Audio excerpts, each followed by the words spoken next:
Start streaming. All right, now let's go check on here to make sure that we are actually streaming, which it happens over here is where the link is. It's on that one. We're actually streaming. Okay, super. So we are streaming.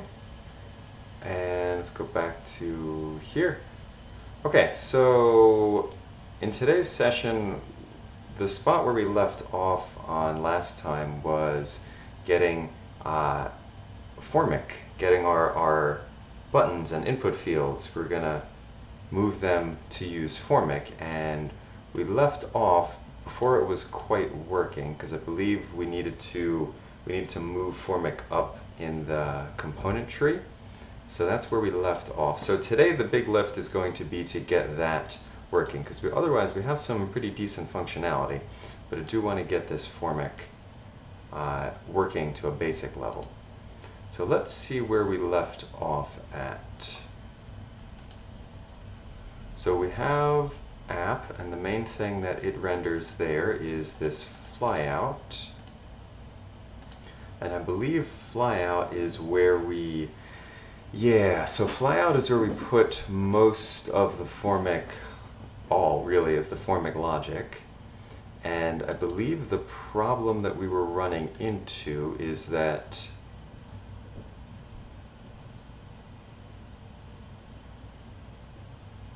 flyout, well actually let's remind ourselves what was the problem we were running into.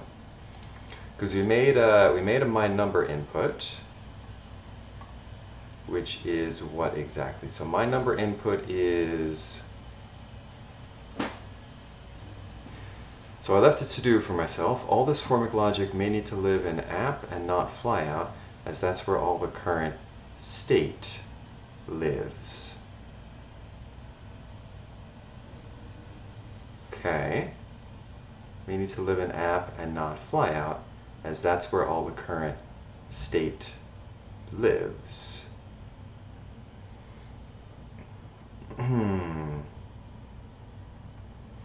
Okay.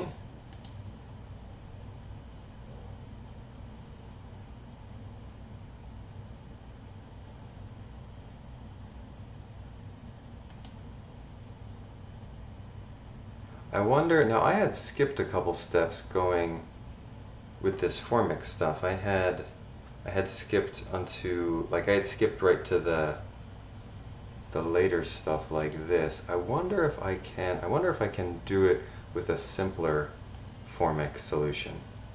Something like the super verbose way of doing it. Literally using the use Formic.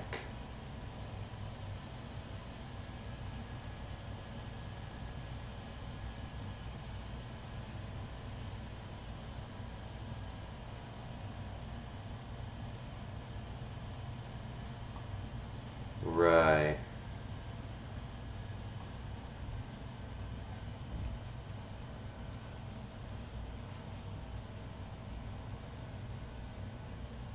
So let's try actually doing it like that instead of, because I'm not convinced. So let me do use Formic. So this is, so what we're doing here is we're going to simplify the Formic complexity. We're going to go back a couple levels of abstraction from Formic to simplify that, and then see if we can identify exactly why it's not working in flyout. Because this might be accurate, but I'm not convinced. So we're going to do this first, and then see if that will bring some clarity. So let's input used Formic from Formic, and now which ones do I have here? So this is, so the thing that I was trying to use for Formic was a, okay, so I have my input, my number input, which is no longer going to be a thing.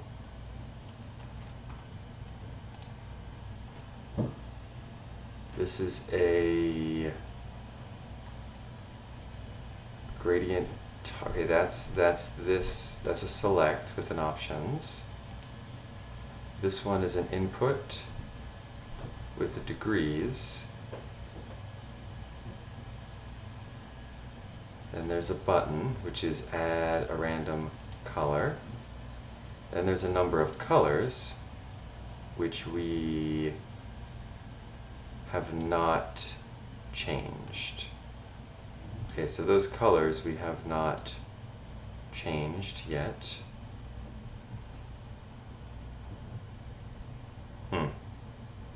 Okay. Right, so the one that we were going to change is formic, and then there's a form. Alright, so let us change this back to a HTML, or actually, more simply, we could do this, duplicate it, and then change that to a lowercase form. Still leave the class name that, and means this one we need to duplicate and change it to a lowercase form. And then, which means the formic initial value, this can actually be commented out. The same thing here can be commented out.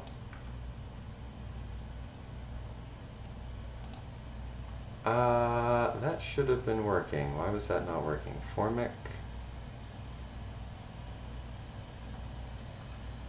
Yeah, I feel as though that should be working. Why is that not working?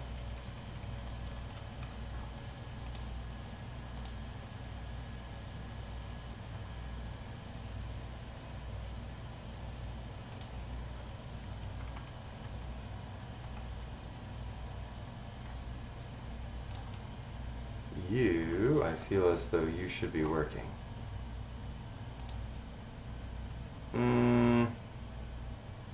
Okay. Don't yet understand why the syntax is not working. Let me try, oops, try undoing, undo. Let me try, so what do I need? I need curly brace,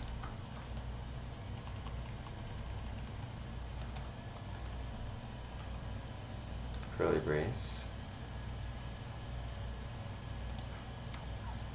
and then it's not going to do it. Curly brace, curly brace. Yeah, I feel like that should have worked though.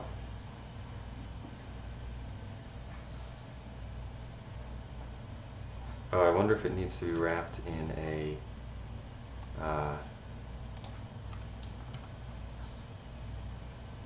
it does. It's the one return is the issue. Okay. All right. So there is all of the formic stuff is removed from there. Let us comment out the my number input. And so now let's go back to basics here with formic. So it's this thing that I want to have here. And this is the degree input.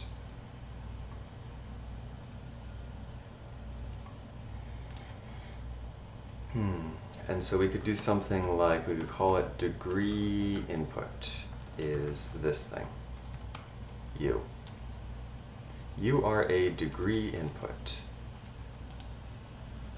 Okay, so degree input, there's a div, and inside that div is an input and a label.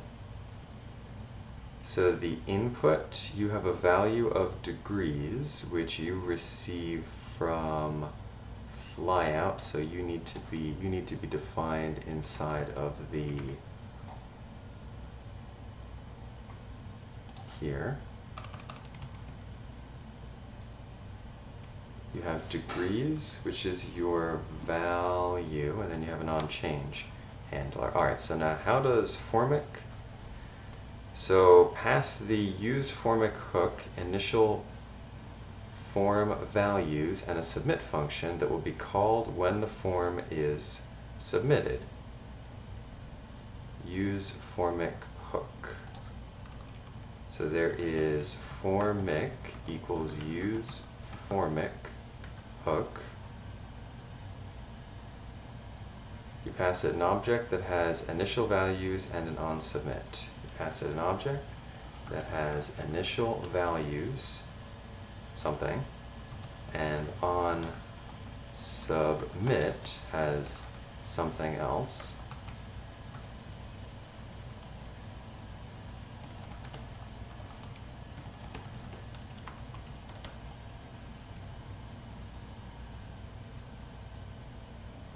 And then a form onSubmit is formic.handleSubmit. So it's form. Form has a class name, and form has a onSubmit, which is formic.handleSubmit. Formic.handleSubmit, and then inside the form there's stuff, which is accurate, and the stuff is, in this case, it is this div, which I'm calling degree input. Let's put it here. So this is degree input is the thing. Degree input, and degree input ID, name, type, onChange, and a value.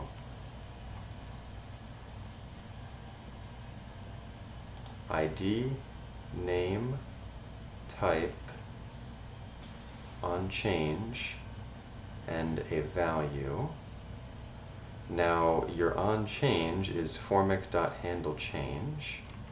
So your onChange is formic.handleChange, and your value is formic.values.email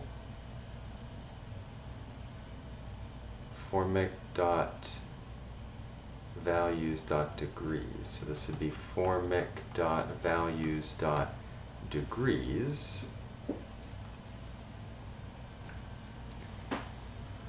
Formic.values.degrees, which means the initial value, initial values is the name of the property, needs to be an object that has the shape of the state, which is degrees, which needs to be degrees that's passed in. And then onSubmit needs to be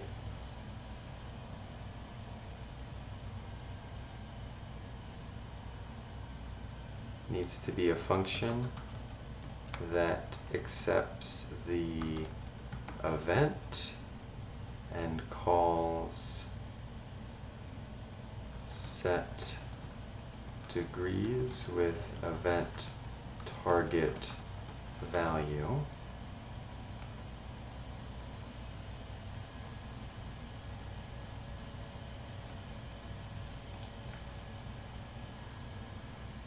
I think that should do it for me.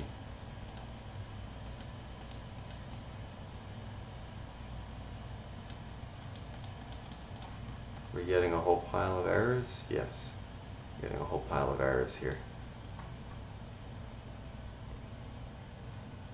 Cannot read property degrees of undefined.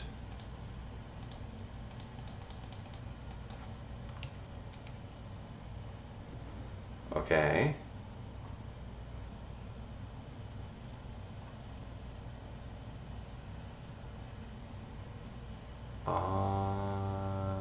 Okay.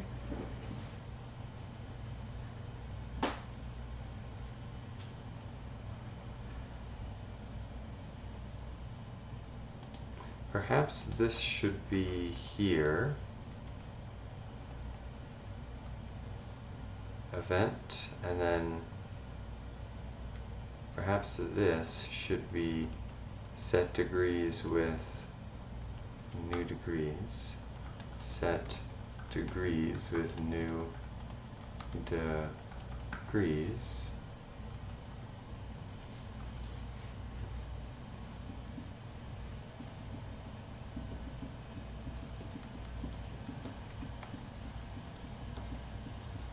Set degrees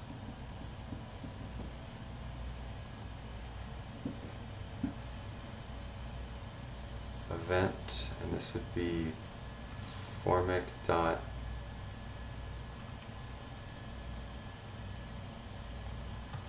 event, and this would be call formic dot handle change with the event.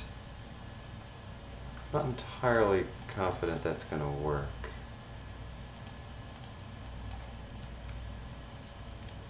Yeah, okay.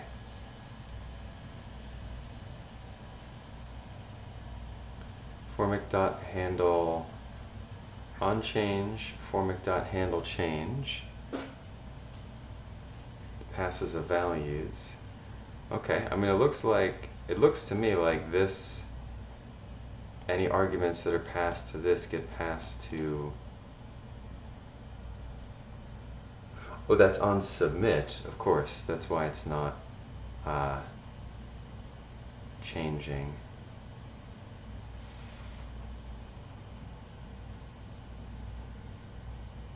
Because that's on submit.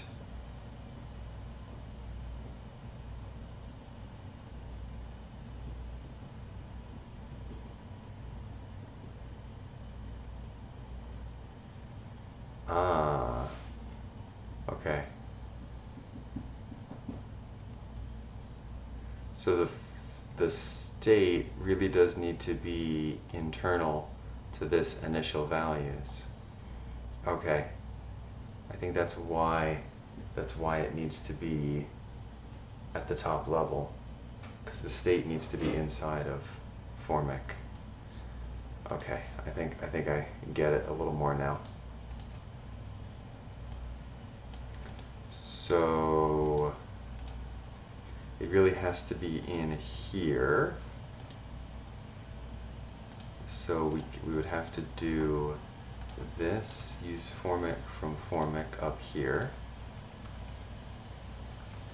and then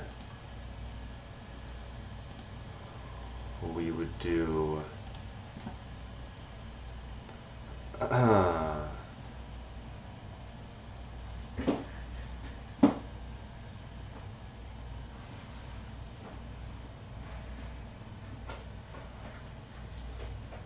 mean, you wouldn't necessarily need to move degree input up, but you would have to move this one up. Pardon. So this formic then, because all of this state really then needs to be inside formic. So the initial values is degrees, which is initially default degree,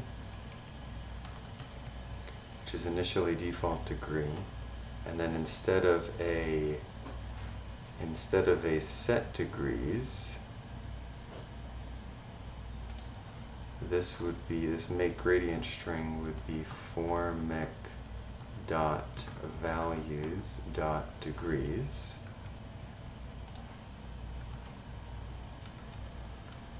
Make a placeholder function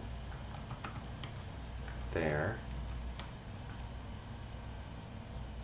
and then the thing I would pass then would be formic. Instead of degrees, I would pass the formic object. So then in flyout, instead of receiving degrees and set degrees, you would receive formic. And here your degree input is formic.value set degrees, and then your on change is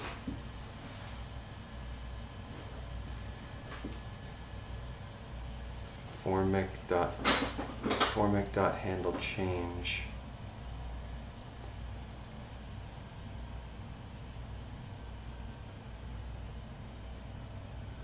set degrees. But what was the set degrees? You needed to set the degree with the event.target.value. I'm not sure that's necessary, actually. I think I might be able to simply do formic.handle change. Flyout line 79, make gradient string. This would be formic dot values dot degrees.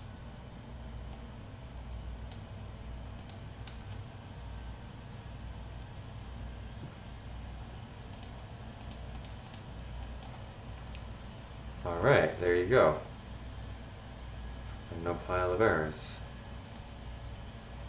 And it's actually rotating. There it is. All right.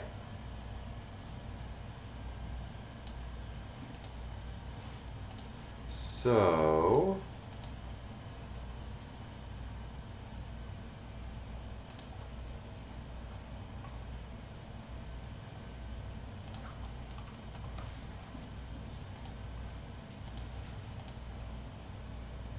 that's for this degrees input. Now, how would it work then for these fields, for those colors? So I don't need set degrees or degrees, or that React state.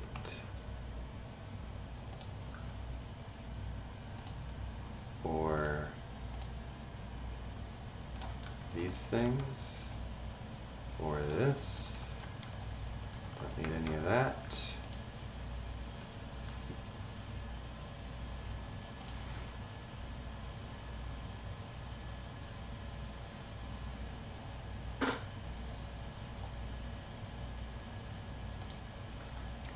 Okay.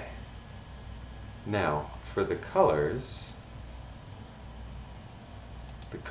each have a component. So if we go to definition, and then I'm mapping over the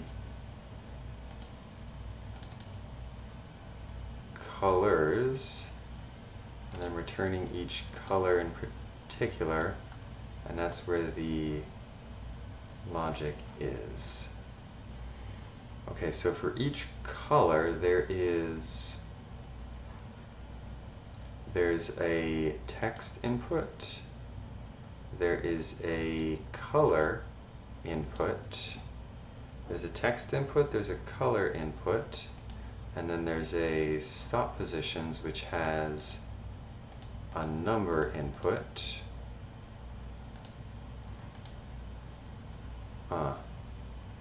Okay.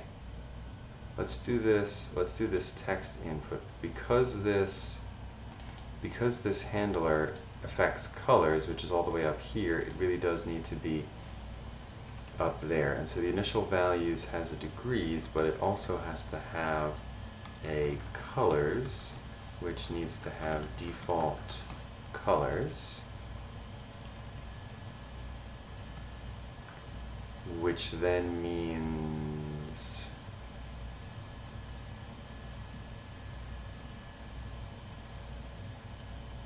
actually, instead of changing that to formic.values.degrees, I could simply do const, and then destructure a bunch of things like degrees colors formic, and then leave that as is. So then this formic.values.degrees, anywhere that appears, formic.values.degrees, anywhere that appears, what do I want? I want replace. Formic.values.degrees, replace with degrees. Yes. Yes. Which then means I need to change this here, back to degrees.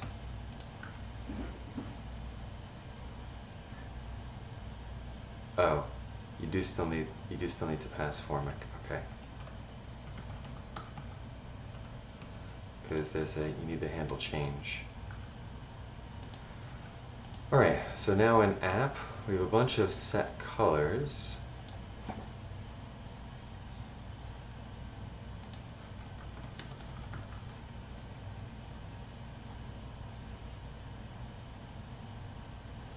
Set colors. Okay. But there's also a delete color.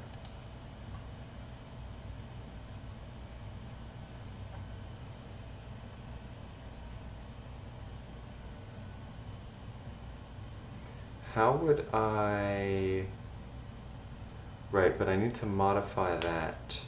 I need to modify that colors outside of the form.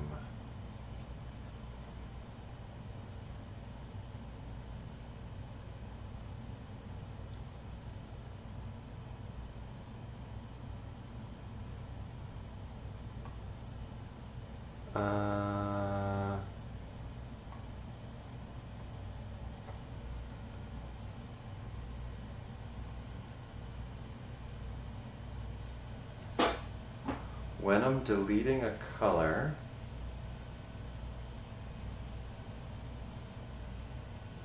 so when I'm deleting a color,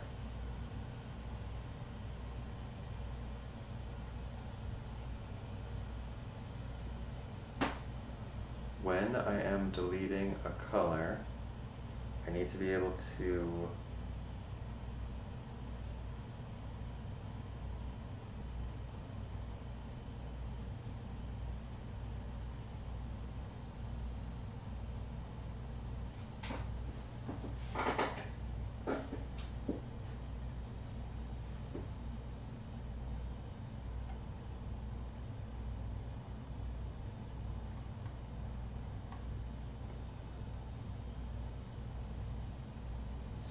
So, let me look at the docs.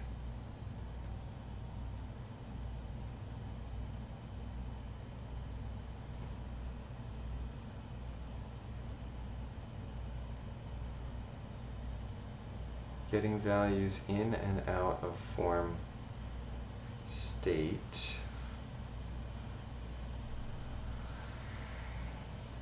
Getting values in and out of form state.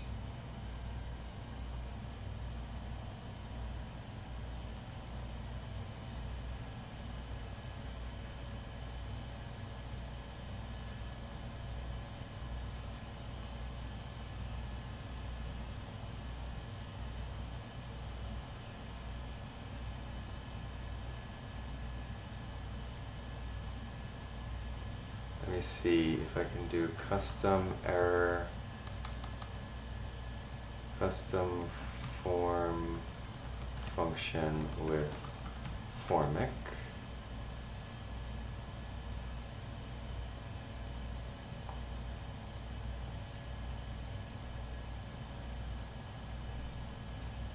Custom button, formic.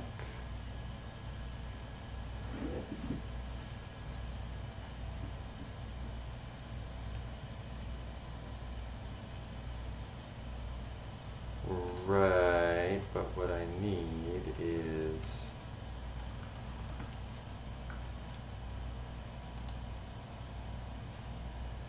Ah.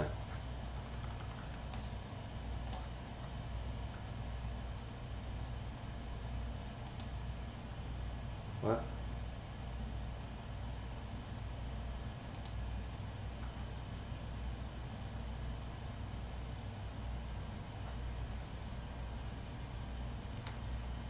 Oh.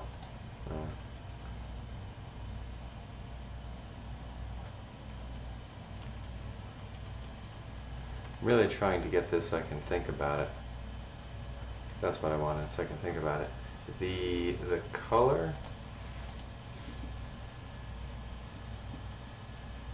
but I have a different button such that when I click that button, it needs to modify the value of the colors.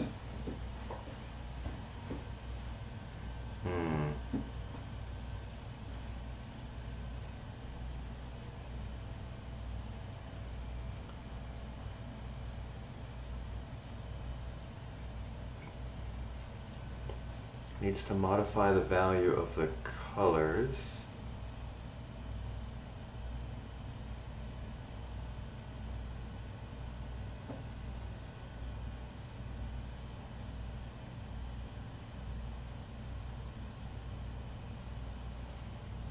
Maybe this shouldn't be in Formic. Formic with multiple buttons.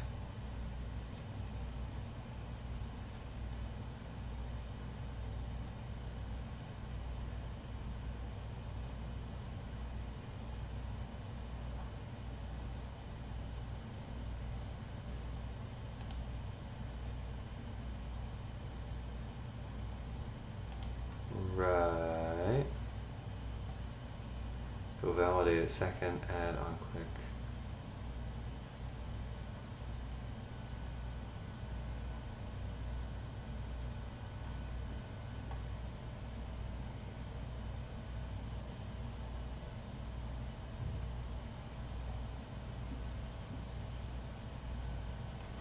That's not really what I want. Formic for settings input. That's more what I want.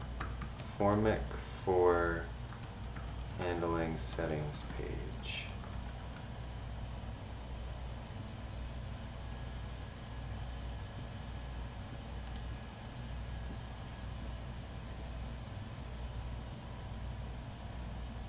Handles the state of inputs with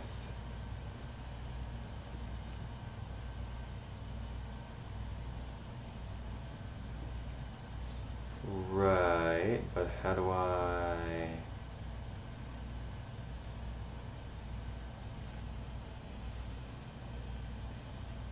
form elements to manage their own state and React makes them uncontrolled, right?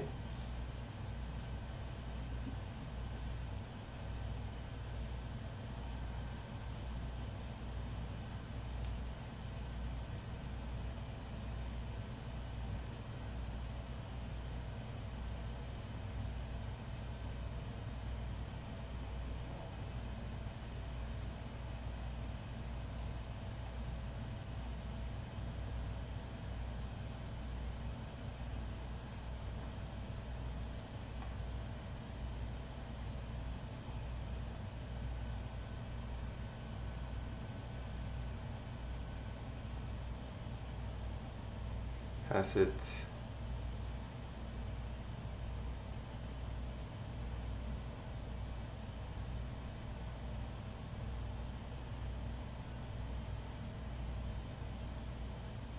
no value?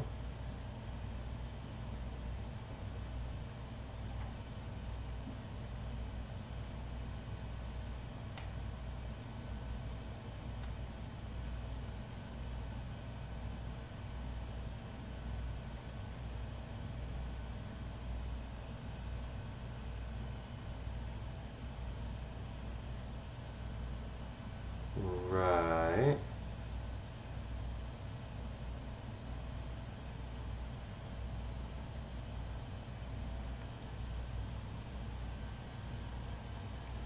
Replaced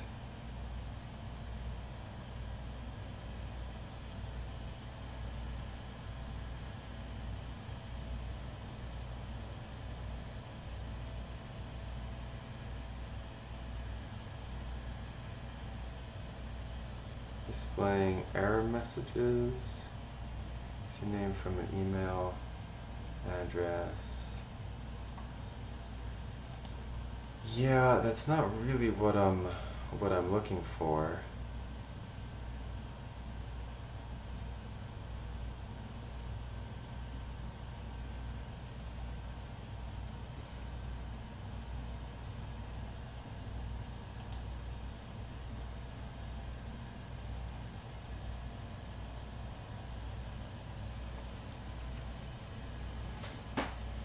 That's not really what I'm looking for, because I need to be able to have another button that changes the state that Formic is managing.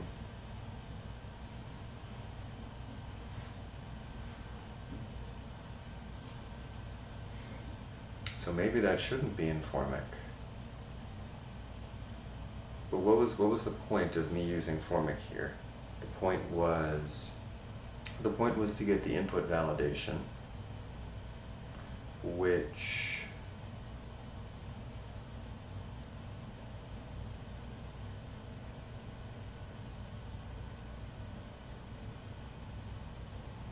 is really only necessary for that one field, that one input field.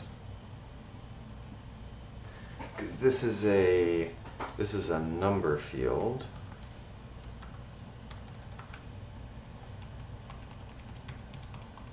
That is a number field.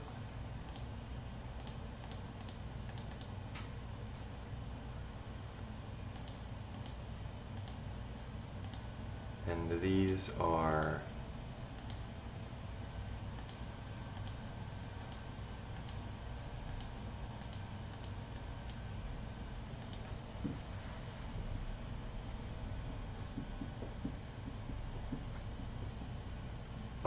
I'm not convinced Formic is the right path here, actually.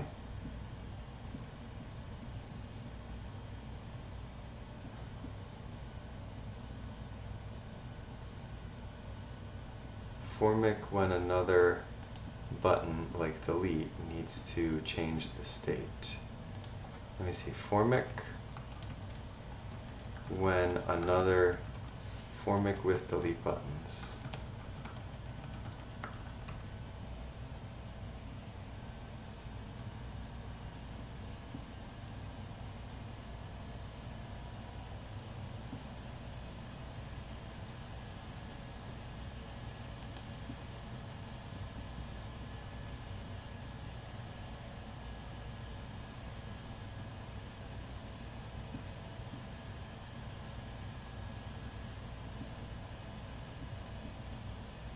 Let me see, what about Formic customization? Customization.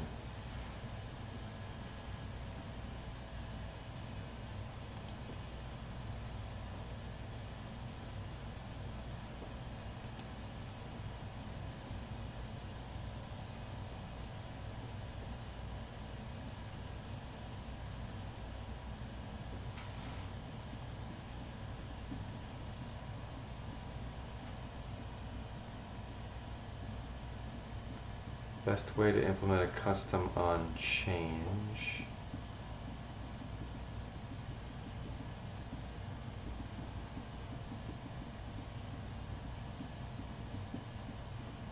Yeah, I'm not convinced Formic is the best approach here, actually.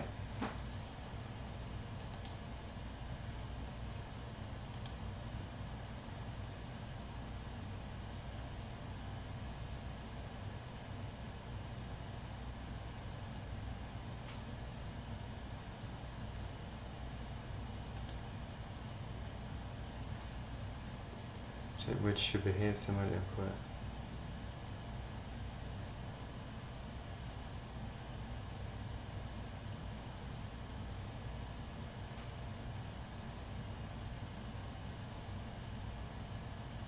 It's your vanilla base input style.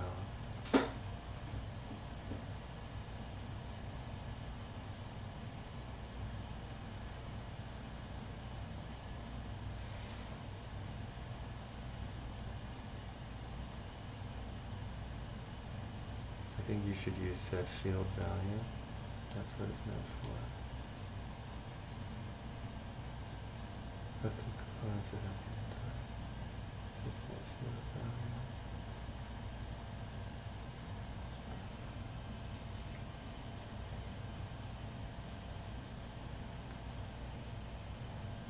Connect inline date picker, set field value, also used in setting.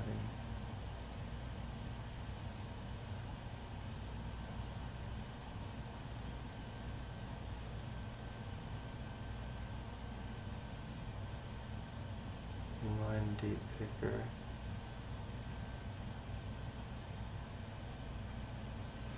Date change, this dot handle change, date picker. So what exactly?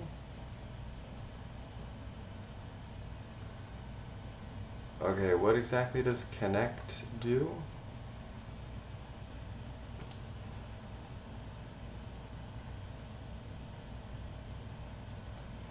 Connect is a higher order component that allows you to hook anything into FormX context. It is used internally to construct field and form, but you can use it to build out new components as your needs change.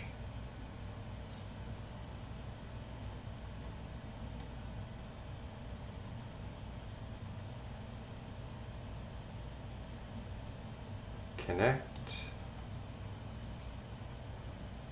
outer props,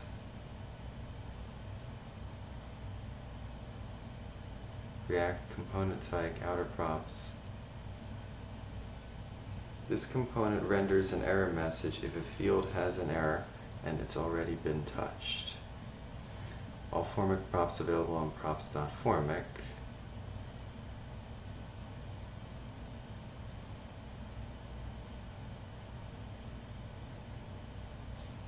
Say what exactly?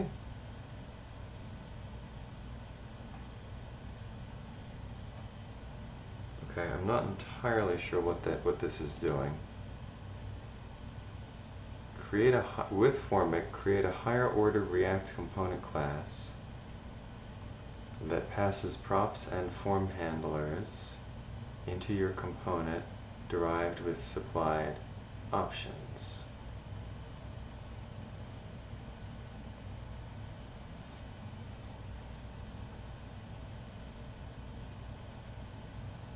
Sync validation.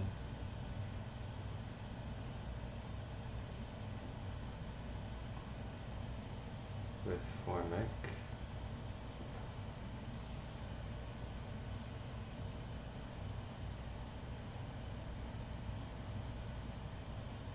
My form.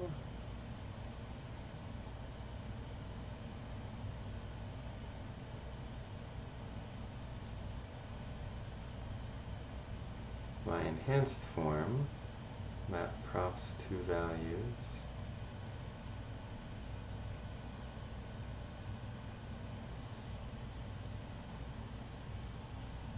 Handle submit.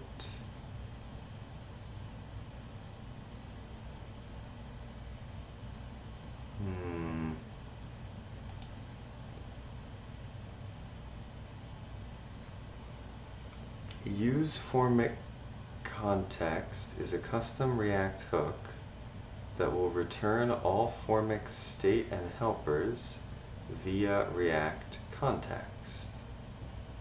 Here's an example of a form that works similarly to Stripe's two-factor verification form. As soon as you type a 6-digit number, the form will automatically submit. No enter key press is needed. Use Formic context.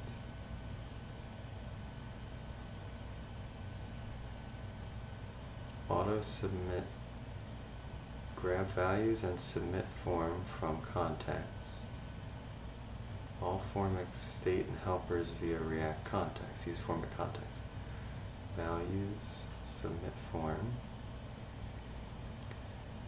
Form imperatively as an effect as soon as form values dot token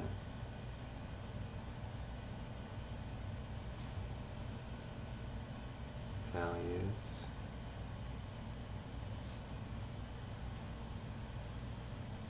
factor verification form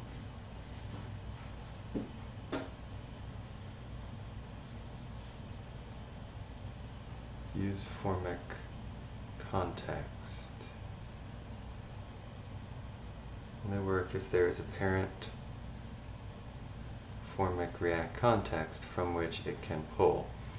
If called without a parent context, a descendant of the formic component, or with formic, you will get a warning in your console.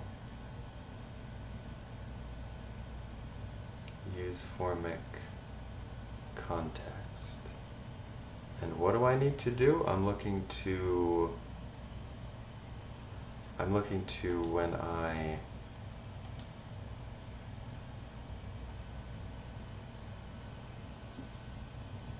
because that's part of colors.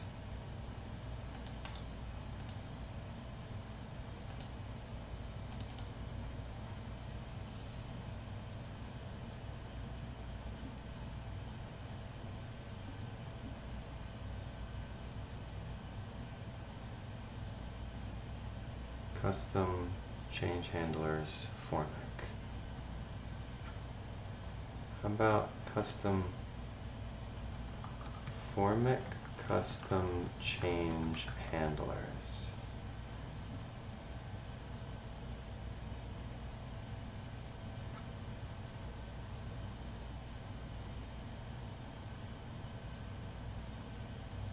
Let me see, button formic custom change handlers.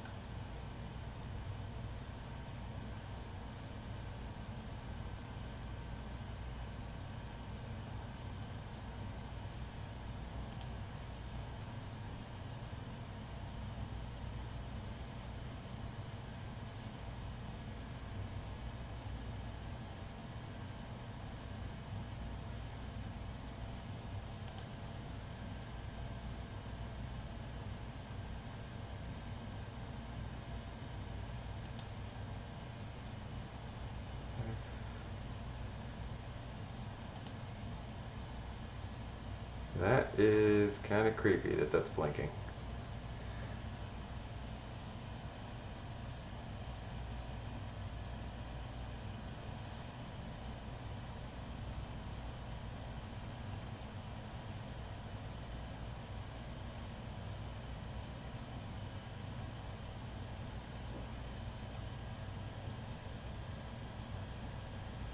Is this? I think that's supposed to be.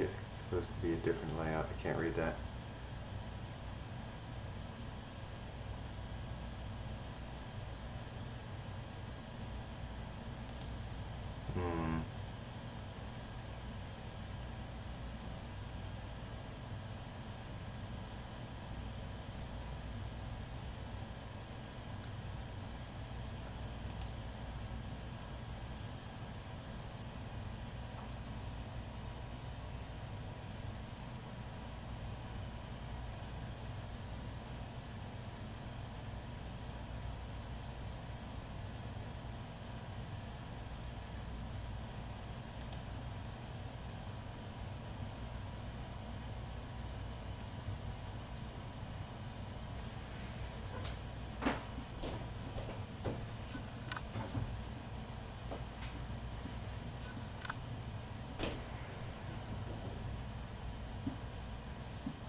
Deleting the color removes it from state. Deleting the color removes it from state.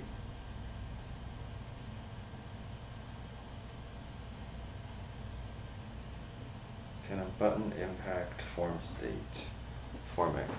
That's really what I want. Can a button impact formic state?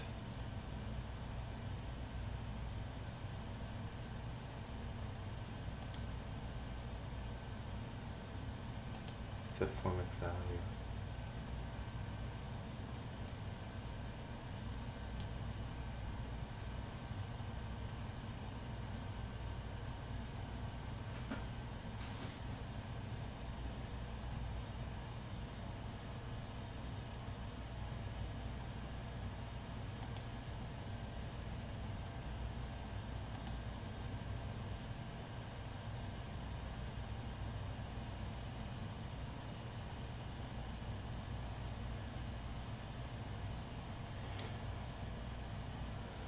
I think the recommended best practice is to only use formic state in order to avoid any side effects of having the state stored in two locations, formic plus the component state. I was also looking to achieve what you wanted and found the following component,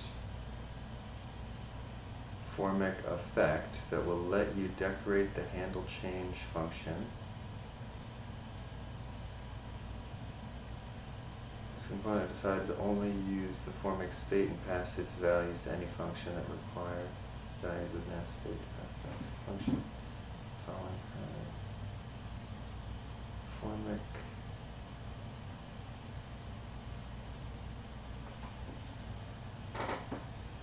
example extends component handle values, do something with values. Formic values button. Handle values, do something. Formic effect.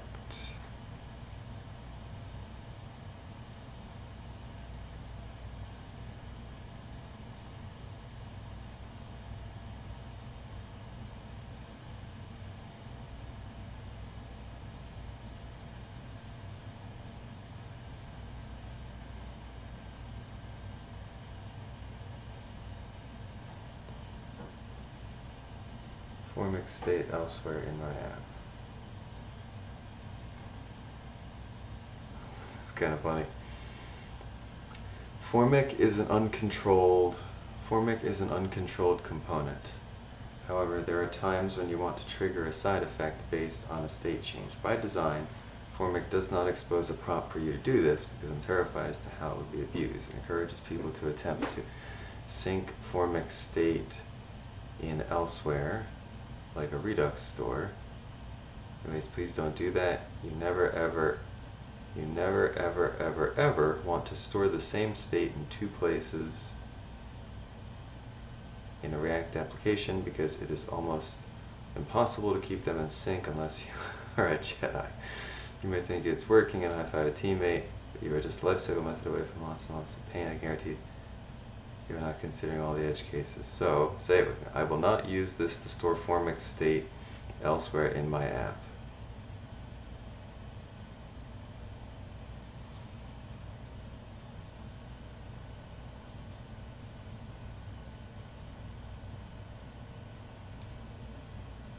If you alter state, it will cause another render.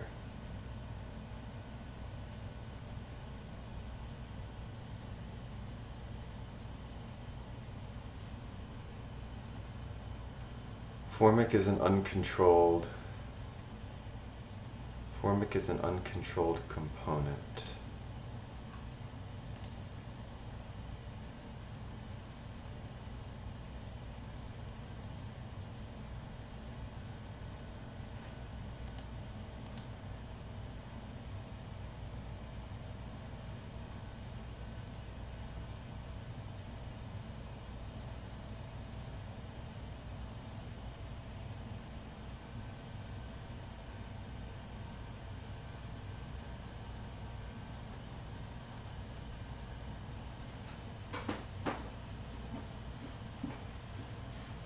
And so I need a way to, right, and so I need a way to, oops, I need a, not that one, this one. I need a way to get, when I click when there's a button click, I need to remove that state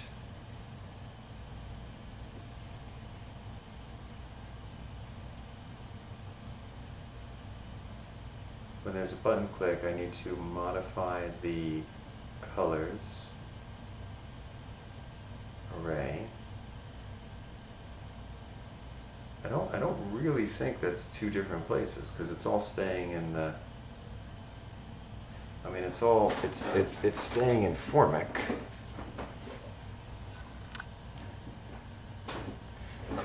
I mean, it's staying in Formic.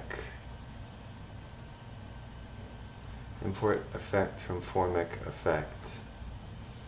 Form effect on change, current Formic state, next Formic state. Cause another render.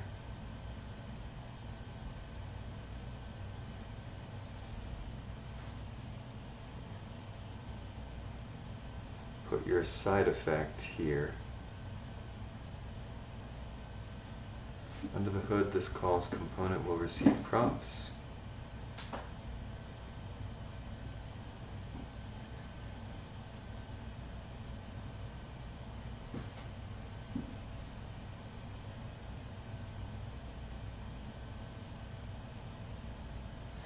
Yeah, I don't think this is, I don't think Formic is what I want here, actually.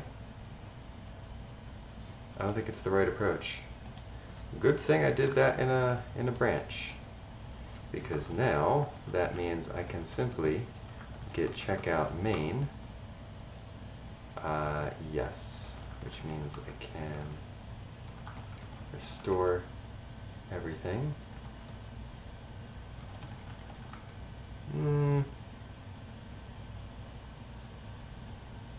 Restore is not a git command.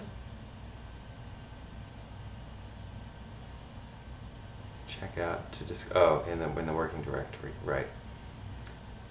I mean, I could add everything and then, oh, it's git reset head to unstage. Right. Yeah, because I'm not going to be using these. So this would be reset head everything.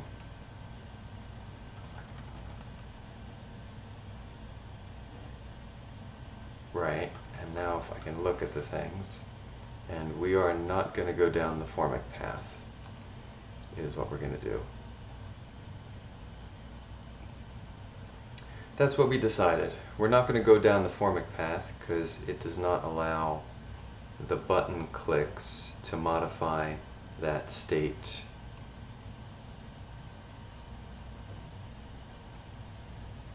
I'm trying to think if there would be a way to do it differently and only to have like the one, only to have those individually maintain this state, like only to have this be in Formic, but I don't think so. I think it's just as straightforward to do the input validation differently. All right. So let's check out everything. And then go back to main. Super. So here we are. We're back in main.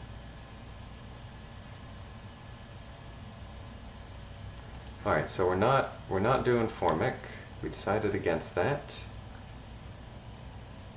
So, all right, so then what would be a good next step here? Oops, back to there. What would be a good next step? Maybe something like, oh, wasn't there also a bug that I was dealing with? I think it was this, right?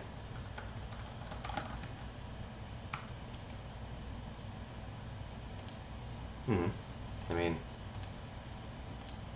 that's the input validation part of it.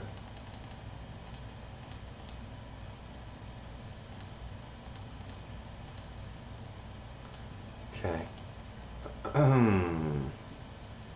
Editing the color input field directly. Did we address this? Huh. Okay. Seems to be working decently enough. If I type something that doesn't work in there, that's really part of input validation. It's not really a bug. It's really input validation, typing the color.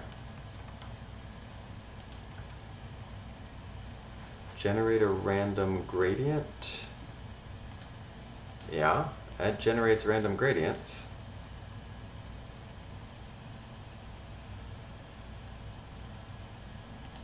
That definitely generates random gradients.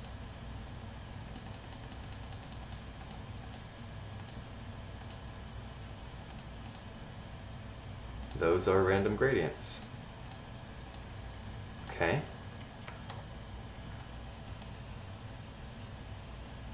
New stop positions default to random percent. I think that is correct, actually. Between 45 and 50, that should be between 50 and 90, yeah, after 85, greater than 96, right. We delete this one. If we add another one, it should be greater than or equal to 50, less than or equal to 84. Yeah, greater than or equal to 84, less than or equal to 96. Yeah. That's correct. Identify bug with stop positions not incrementing on up or down. So that's wrong. Okay. That's incorrect. You definitely should not be able to do this. So for instance, 93, I should not be able to put this one past 93. Yeah, that should not be accurate. 100%, 93. Repeating linear, repeating radial, color hints, circle input for changing degrees, and then polishing and on mobile design. Okay, I think I kind of want to do the other gradient types here, actually. Clean up some of this. Take these things out.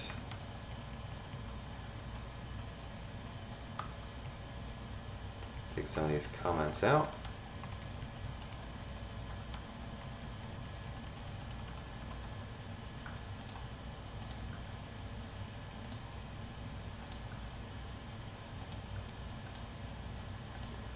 And then in flyout,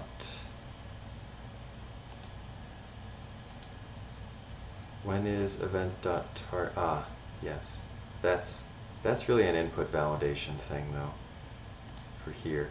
Event.target.value needs to be a valid input. If it's empty, it defaults to black.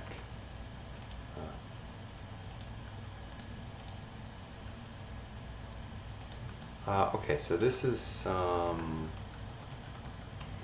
some removing comments, really.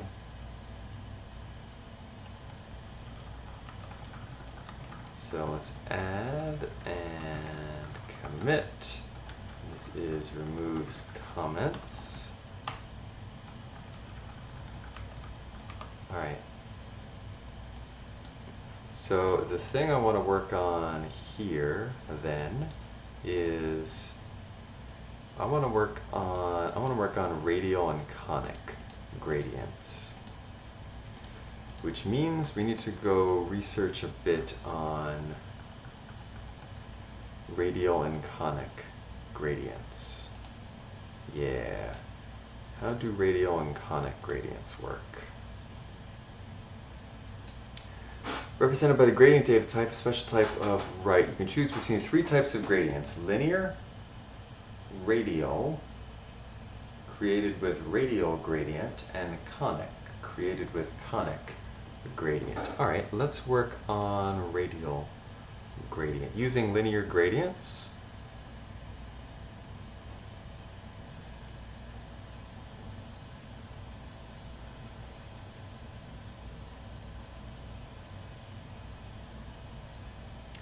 Using radial gradient.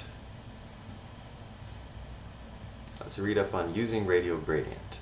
So a basic radial gradient. Radial gradients are similar to linear gradients except that they radiate out from a central point. You can dictate where that central point is.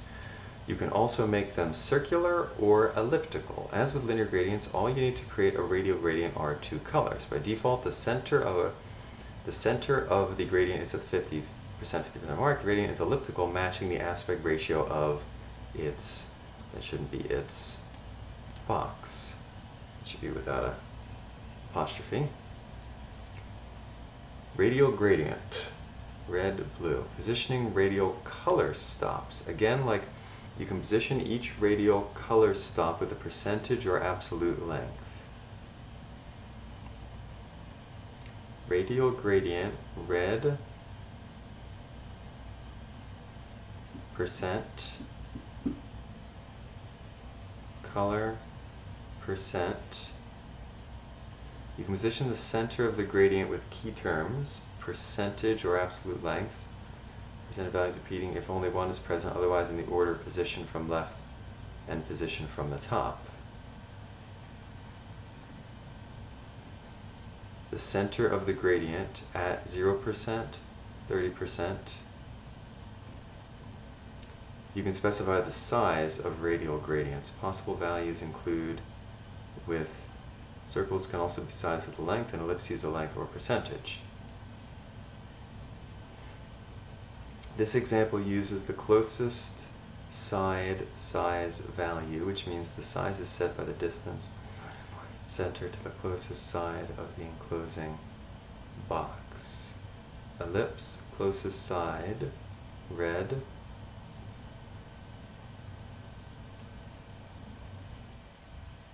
Except that its size is specified as farthest corner by the distance from the starting point to the farthest corner of the enclosing box from the starting point.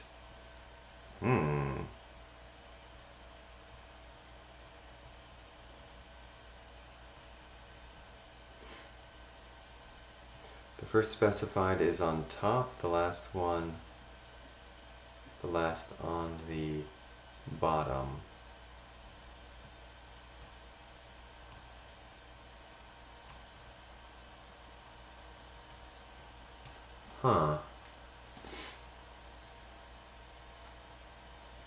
The radial gradient creates an image consisting of a progressive transition between two or more colors that radiate from an origin. Its shape may be a circle or an ellipse. The function's result is an object of the gradient data type, which is a special kind of image.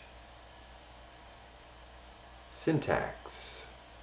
A radial gradient is specified by indicating the center of the gradient where the 0% ellipse will be, and the size and shape of the ending shape, the 100% ellipse. Values.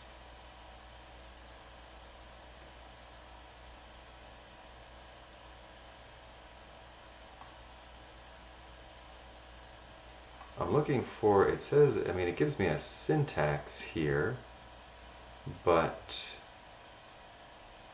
circle at center, red 0,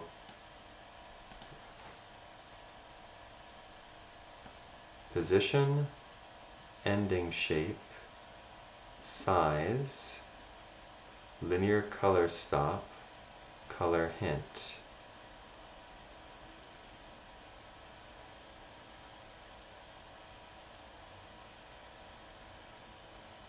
What? I thought that would have a more formal syntax.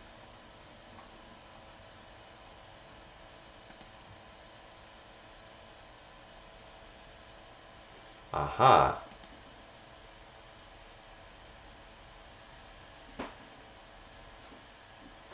The radial gradient syntax is radial gradient with ending shape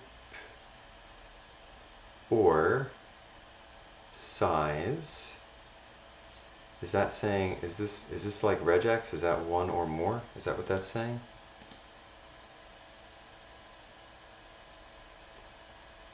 Aha! Component value multipliers. A question mark indicates that the preceding type, word, or group is optional, occurs 0 or 1 times.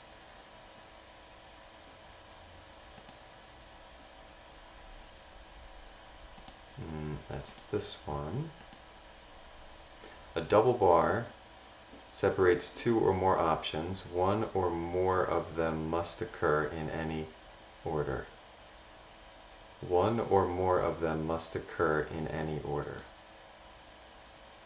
1 or more of them.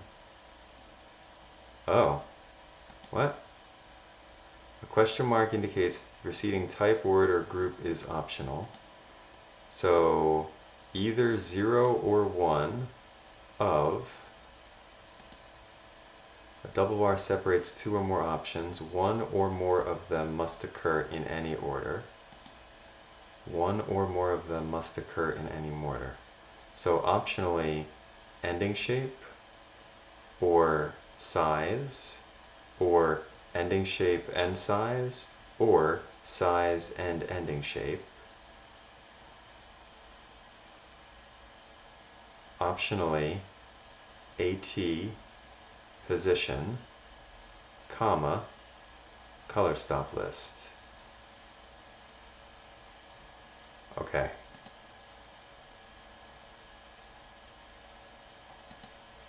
Ending shape or size. Ending shape. The value can be circle, meaning that the gradient's shape is a circle with a constant radius, or ellipse, meaning that the shape is an axis-aligned ellipse. If unspecified, it defaults to ellipse. Oh, that's it? Circle or ellipse? If unspecified, it defaults to ellipse.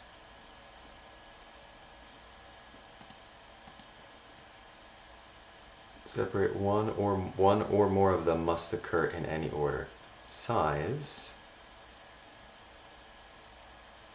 determines the size of the gradient's ending shape. If omitted, it defaults to farthest corner.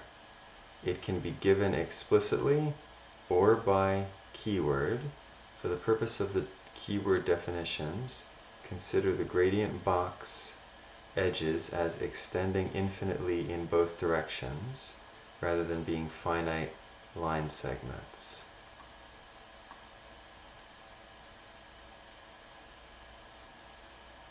Both circle and keyword and ellipse gradients accept the following keywords for their size.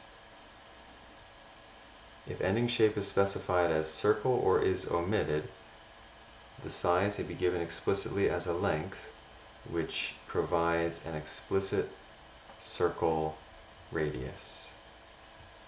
The size may be given explicitly as a length, which provides an explicit circle radius. Negative values are invalid. If ending shape is specified as ellipse or is omitted, the size may be given as a length percentage with 2 values to provide an explicit ellipse size. The first value represents the horizontal radius, the second the vertical horizontal radius, the second the vertical radius.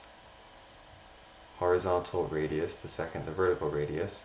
Percentage values are relative to the corresponding dimension of the gradient box. Negative values are invalid. Linear color stop. The color stop's the same. Color hint, the color hint is the same.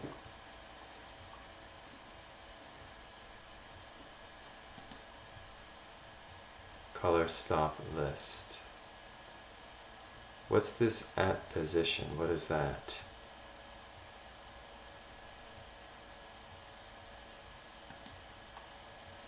Oh, position here.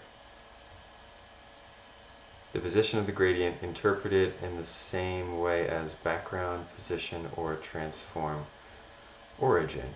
If unspecified,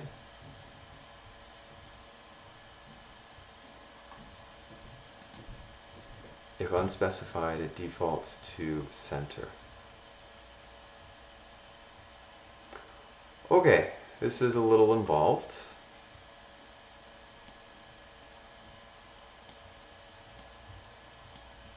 Can I change these?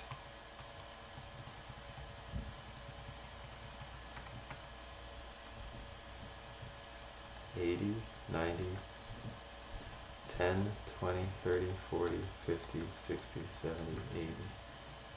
Okay, I can leave it as a percent.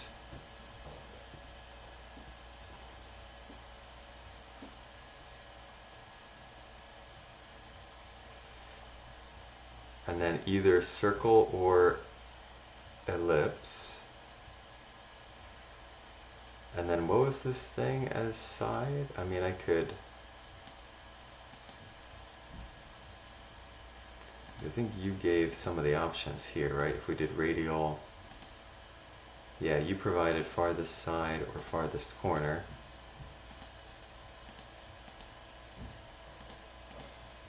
Top right, left center, center center, right center, bottom center, bottom right.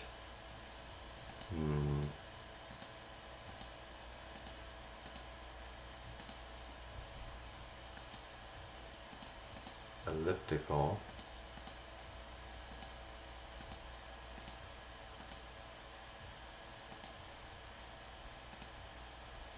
Yeah, you're also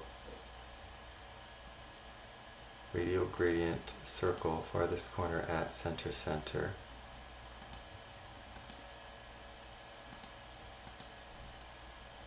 Yeah.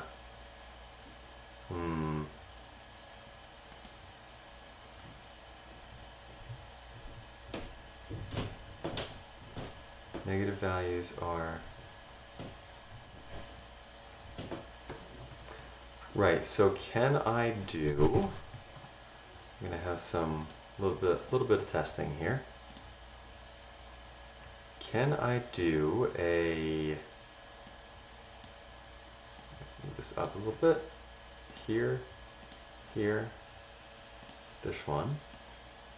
Background. Can I do radial gradient?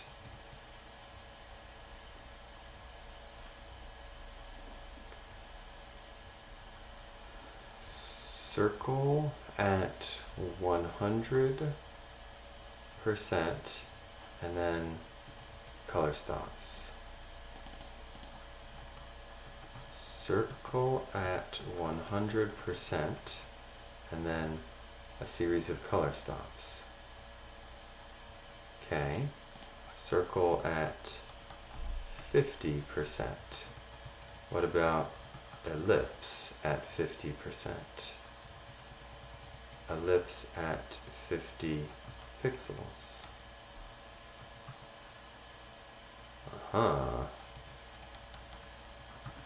Ellipse at center, center.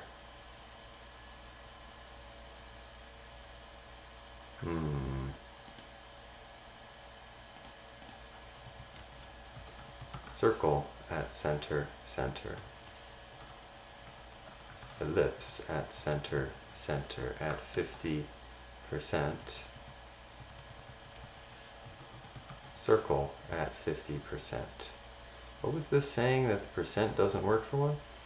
Specified as circle or is omitted. The size may be given explicitly as a length, which provides an explicit circle radius.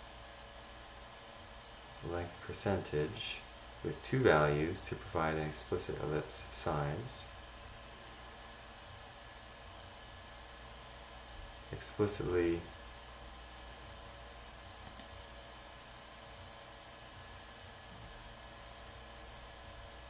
determines the size of the gradient's ending shape. If omitted, it defaults to farthest corner. It can be given explicitly or by keyword. For the purpose of the keyword definitions, consider the gradient box edges of the sentiment. If the ending shape is an ellipse, its axes are aligned with horizontal. Accept the following keywords as their size. If ending shape is specified as circle or is omitted, the size should be given explicitly as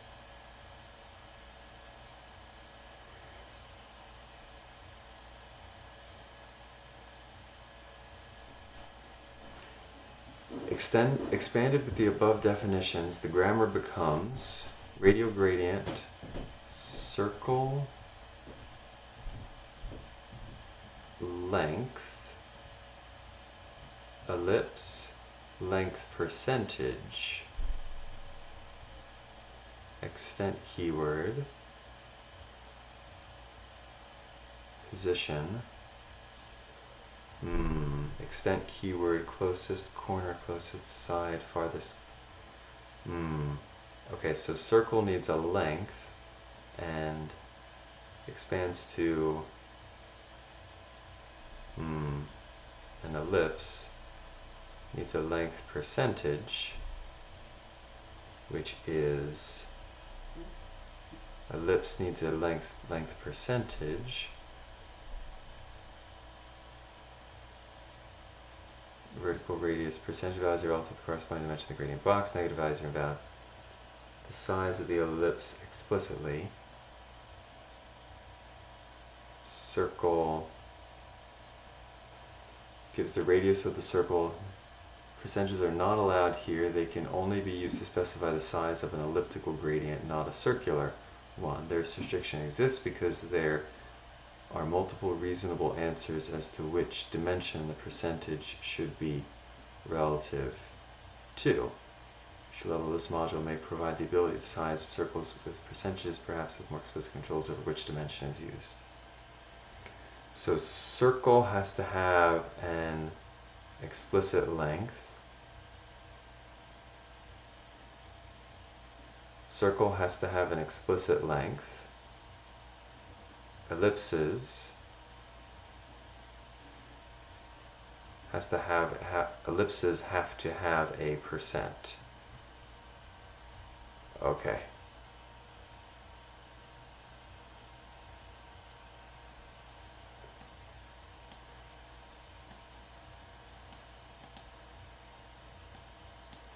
Alright, there's a fair amount of logic here.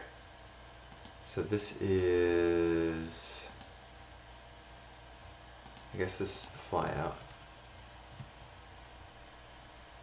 So it's, the example would be something like radial gradient, and then this is a list of color stops.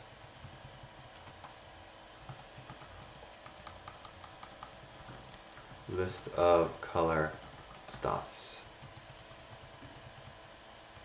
Radial gradient.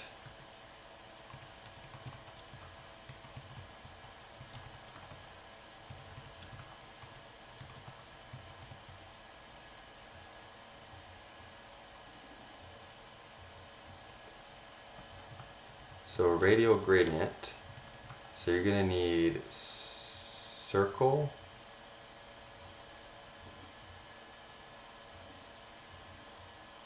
circle or ellipse. Let me do the actual, pardon, let me do the actual thing that they use. This is the grammar they use. Ending shape is circle or ellipse.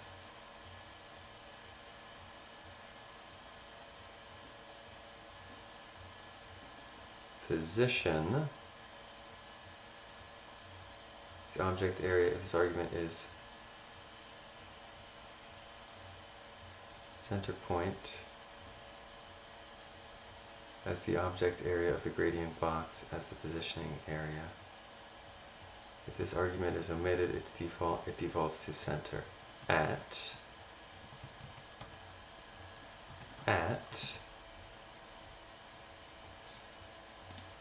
position, and then comma, color stop list. Position, comma, color stop list.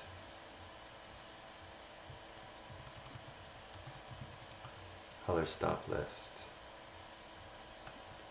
ending shape is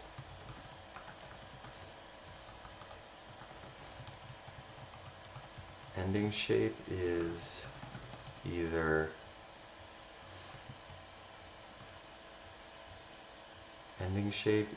circle or ellipse.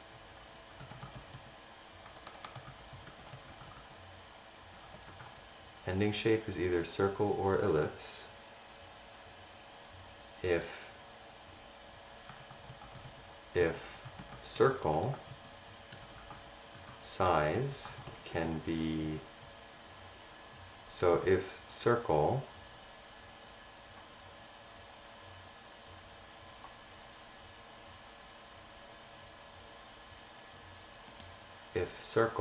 size must be a length, i.e. not a percent. If circle size must be a length, not a percent. If ellipse size must be a, I'm going to not allow these,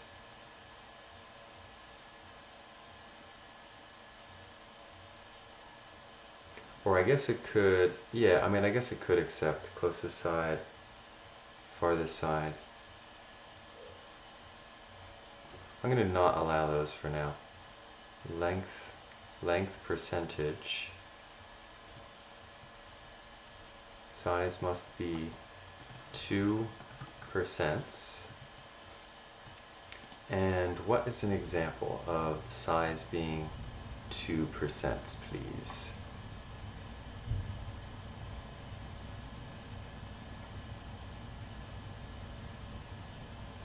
Farthest corner at 40 pixels, 40 pixels.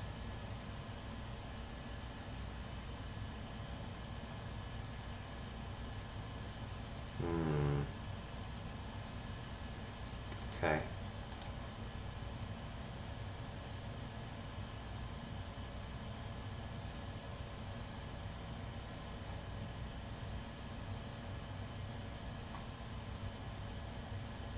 Background, radial, gradient, circle, 50%.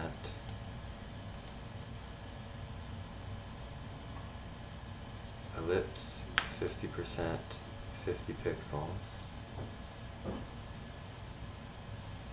Circle, closest side at, that's after the at is the position. Length percentage is really what I'm looking at. It's before the at. So this would be something like if I did ellipse,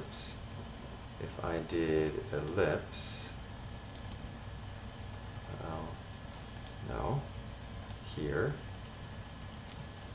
E-L-L-I-P-S-E, ellipse at 50%, 25%. Oh, there you go. Ellipse at, there it is. Ellipse at negative 20%. Ellipse at negative 30%, negative 28%. What were you saying, negative values? Negative values are invalid?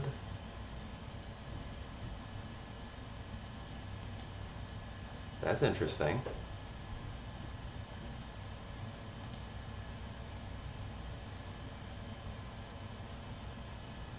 Length percentage, where the percentage will resolve to a length.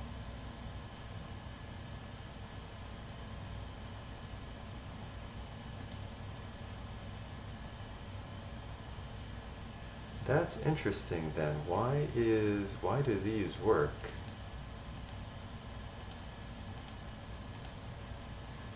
Okay, must be 2%.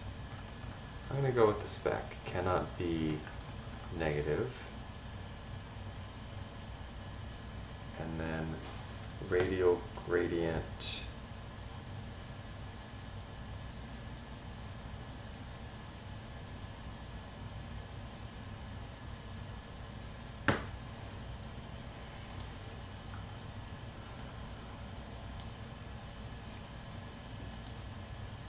and then at, so then an improvement here,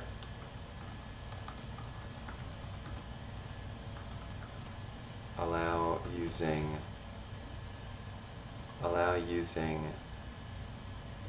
keywords, i.e. allow using keywords for size.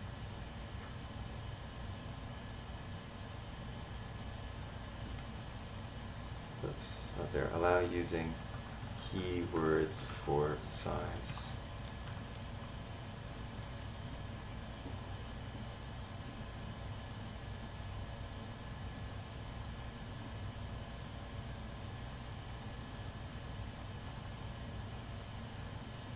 Allow, I think there's several keywords actually. Allow using keywords, several spots.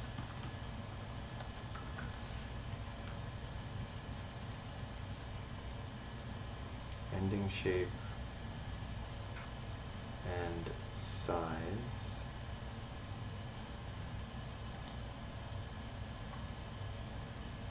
Ending shape, size, position. Yeah, okay. Okay, so here we refresh this. There is going to be gradient type. So if we change this, if we add another option here, if we add a radial, and you would say radial, that means that there's now an option for a radial gradient.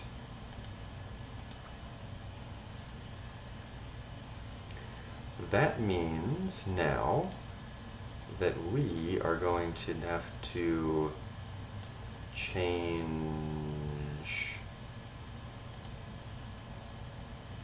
That means that we are going to need to change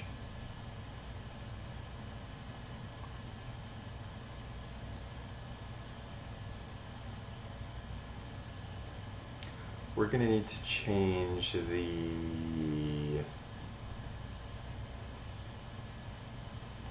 I think I'm going to need a gradient type. So this would be export const gradient type defaults to linear,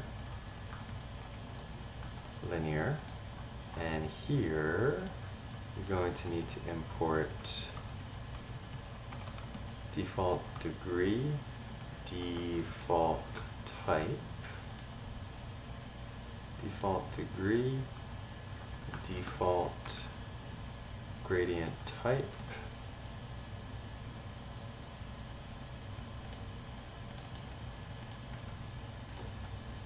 and another use state. This would be default gradient type, and this would have default gradient type, and this would be set default gradient type.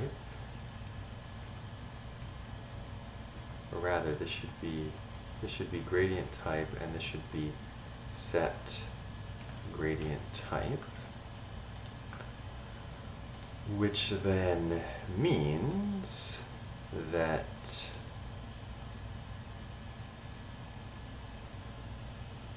make random percent in range, add or remove stop position handler, stop percent change handler, delete color, return. So in flyout, you're also going to need gradient type, and you're going to need set gradient type.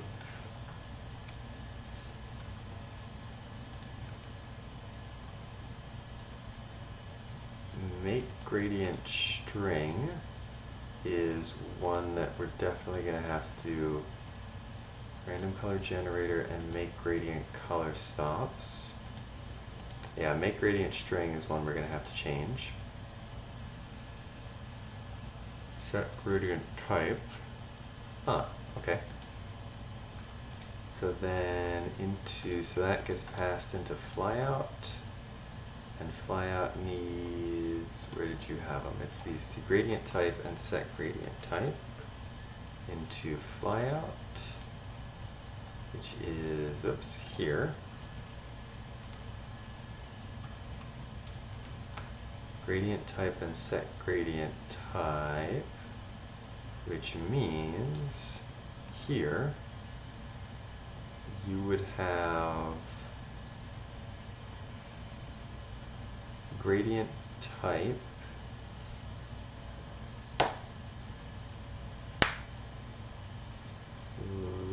label select. Right, how does that work again? How does that work with React select?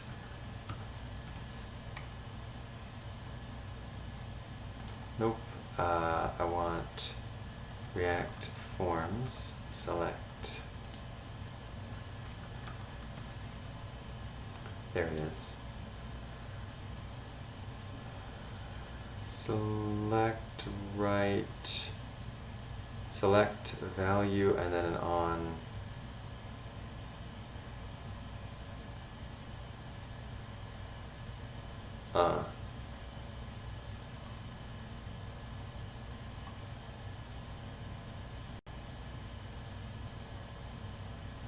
Select value.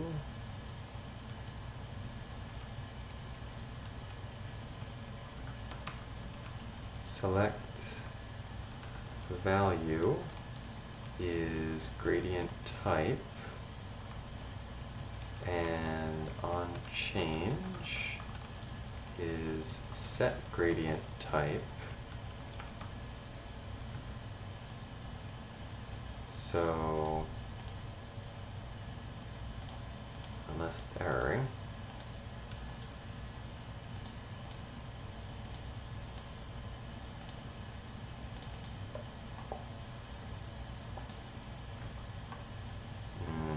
okay. Option value. Why are you not changing?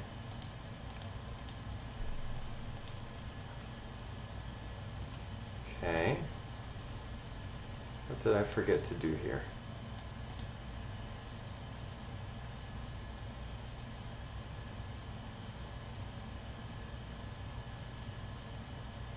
Value.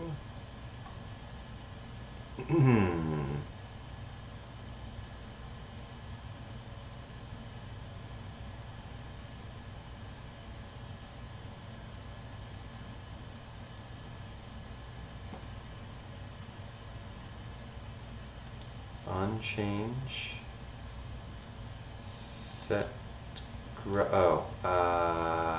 set gradient. Right, I think you would need to actually do it this way. Set, called set gradient, so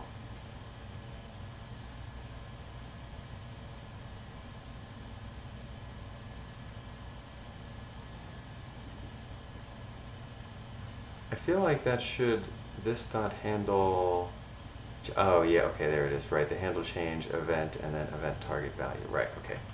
This is the very, very, very manual way of doing it, this. Set gradient with event dot target dot value. That's the way of doing that. Change it to radial, there's the radial, okay, super. Good. So now, but when that responds to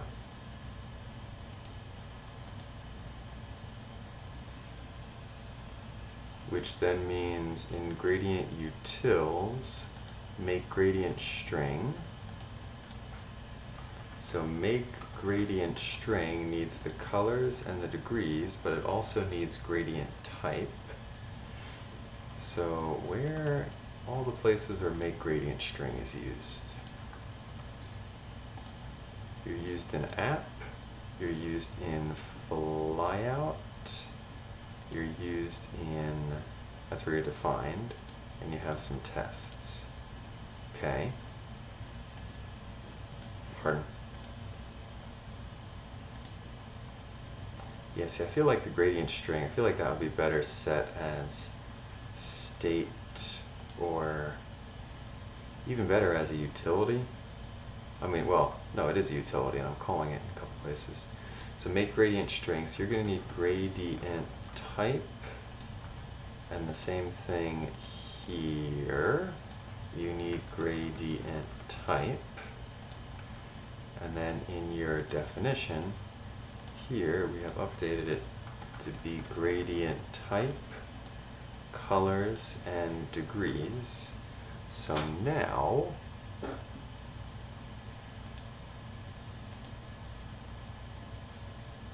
yeah,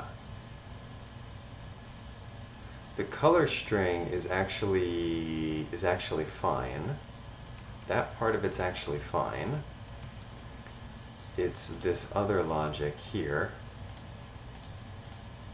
which would actually be, it's this stuff. Gradient utils.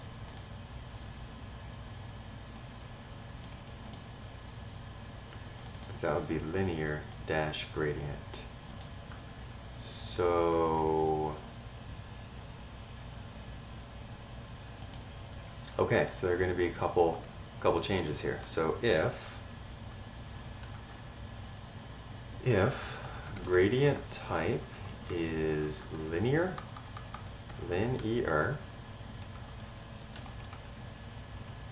else if gradient type is radial, we do here, else if gradient type is, I think conic is the third one that I haven't handled, we do that. And this would be let gradient string, and this is going to be a return gradient string. This is the linear case for this. Gradient string.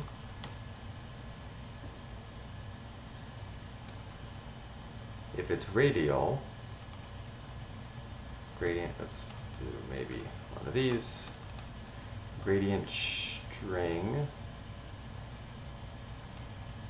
radial dash gradient. You don't actually use the degrees.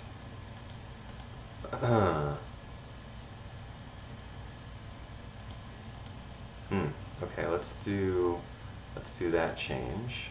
So this is going to have some tests. This is update tests. I'm going to need to do here.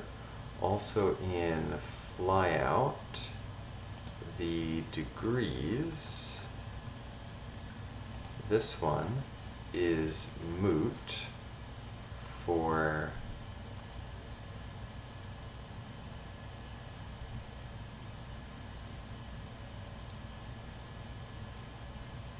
so this thing here.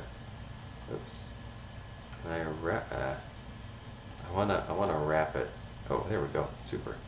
Okay, so you are only if gradient type is linear, and except that all needs to be inside of one of these.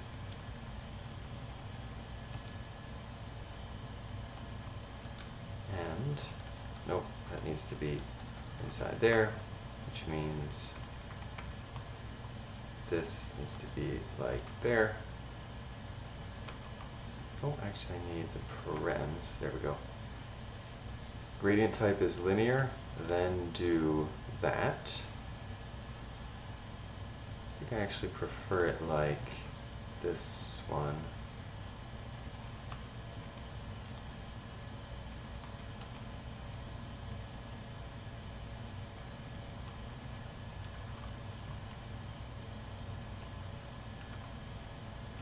If gradient type is linear, then do that thing. This requires some tests here. This is add tests for that bit. And then in the utils, so if the type is linear, we do that. Else if the type is radial, we have a number of things here to do.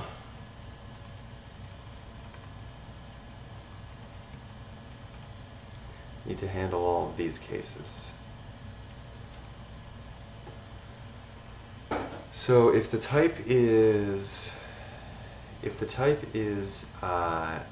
radial, that means there's an ending shape which is either circular, or which says circular or ellipse, which means that there's another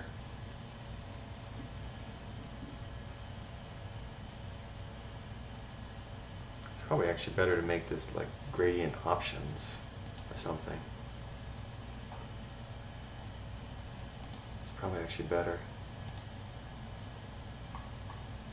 Do here, have a different piece of state, call it something like default gradient options, and have this be gradient options, and then set gradient options.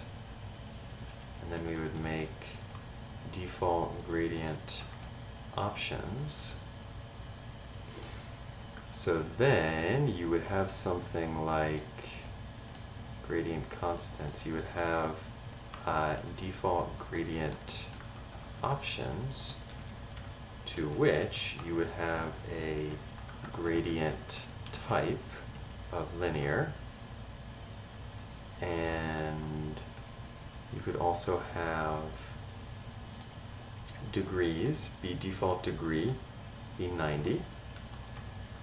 Default degree would be 90.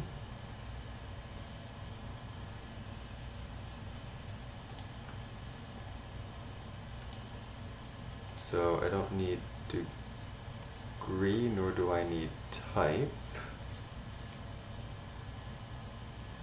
Degrees and gradient type. So you simply pass gradient options. So I'd still pass colors, but instead of that, I would then pass gradient options. And then wouldn't pass degrees, set degrees would be gradient type, set gradient type. So I would pass these two things, gradient options and set gradient options. Gradient options and set gradient options.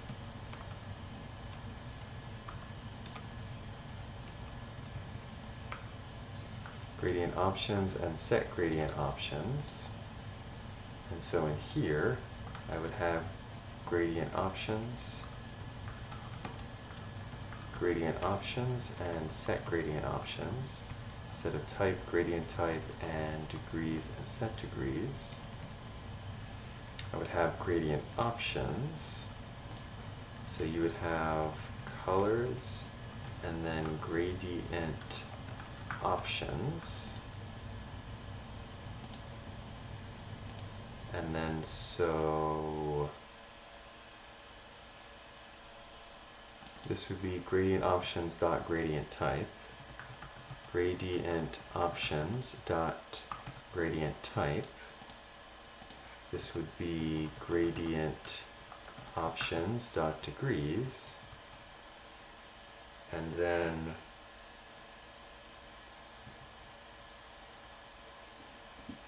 set degrees with event target value. Instead of that, this is set gradient options.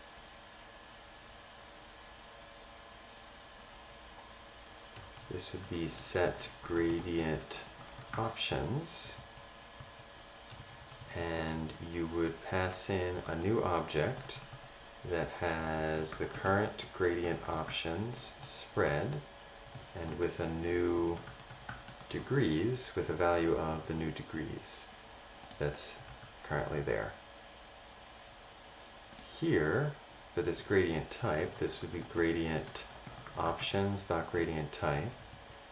And this again would be set gradient options. Set gradient options, and you do the same thing. You would have gradient options, and then you would spread, except now it's gradient type with event target value.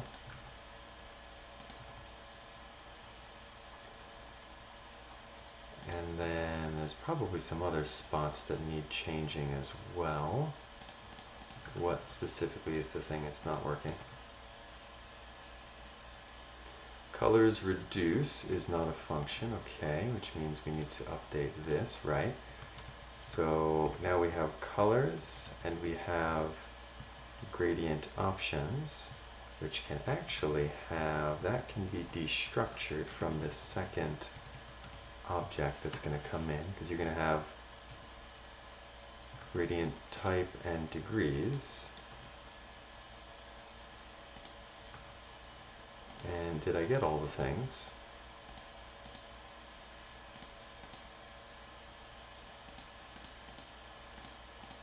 All right. Gradient options. And gradient constants. You're not going to have a default degree, nor are you going to have a default gradient type.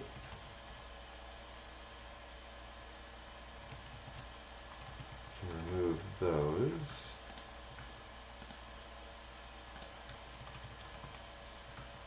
Default gradient options. Okay. Now why is it staying at 0 degrees? What's going on here? Gradient options dot degrees. Value gradient options dot degrees. Oh, default degree. Degrees.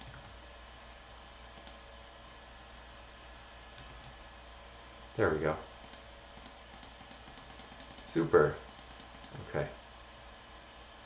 Wonderful.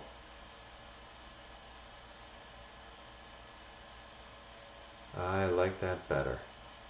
Alright, cool.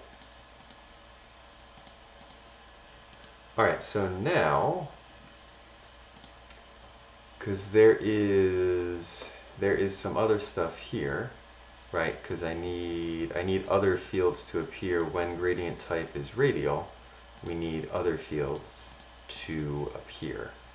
So for instance, because in gradient constants, there's a gradient type, but there's also a, what are we calling it? I guess technically it is gradient ending shape.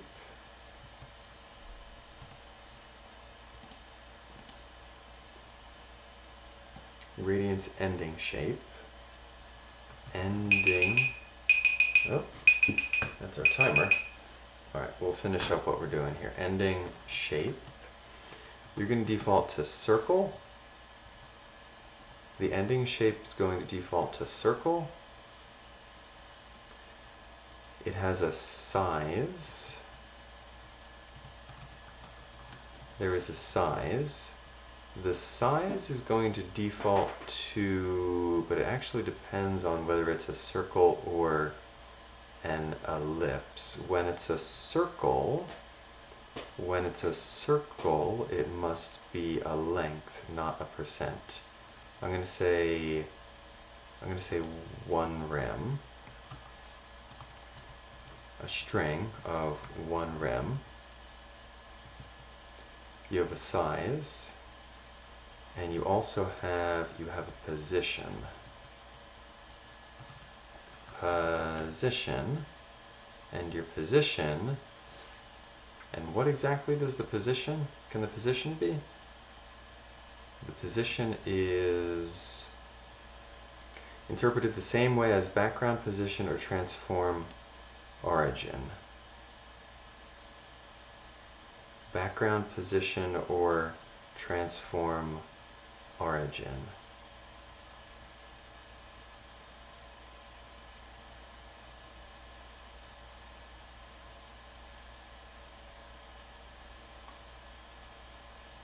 One value defines x and the other defines y.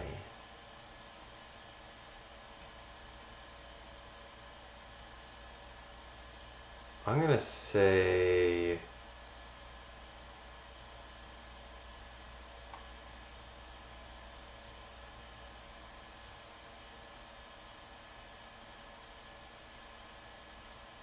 say this is an x and y as percentages. So I'm going to say 50 and 50% is the default. 50%, 50%. So we have an ending shape, a size, and a position, which will then get passed down to flyout, to which you are going to have selects. Are these all selects, or are they all ending shape is a select. It's either circle or ellipse. Size and position, I think, are text inputs. So one select and two text inputs. So another select here for ending shape, ending shape, ending shape, name, ending dash shape,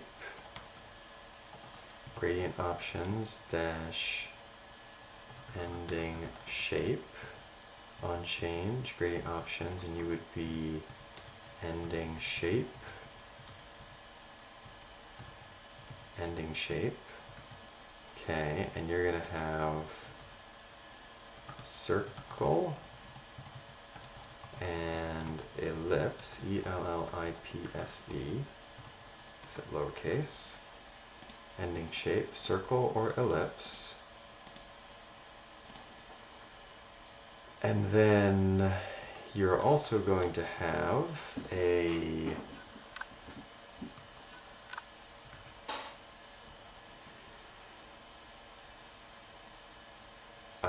one of these.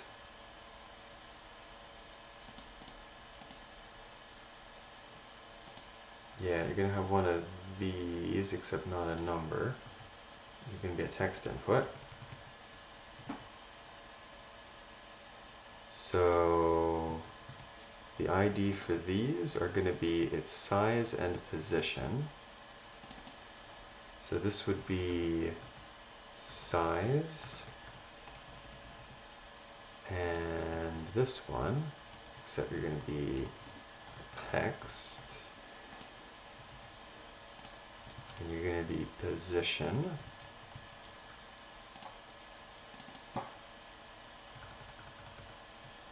Position.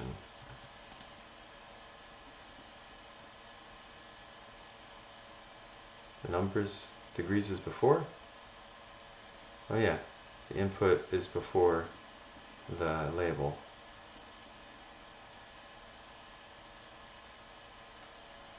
How did it get backwards here? The input is before the... That's interesting. Not entirely sure why it's doing that. There's a size and there's a position. So the thing I basically want to check to make sure that it's getting into state, and I think that will be sufficient for today. So this would be what I need. I need here. I need components. I want app. Give me state. This one. Great. Did you update? Save gradient utils. Yeah, gradient constant. Save. Refresh. App. degrees. There you go. Okay. So, right, super, okay.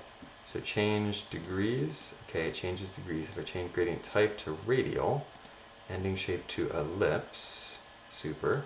Size to 1001 rems, and position to 9%. Super. Okay, I think that's good for now. Next time we are going to continue with this and get the radial gradient going. That's it for now. See you next time. Bye.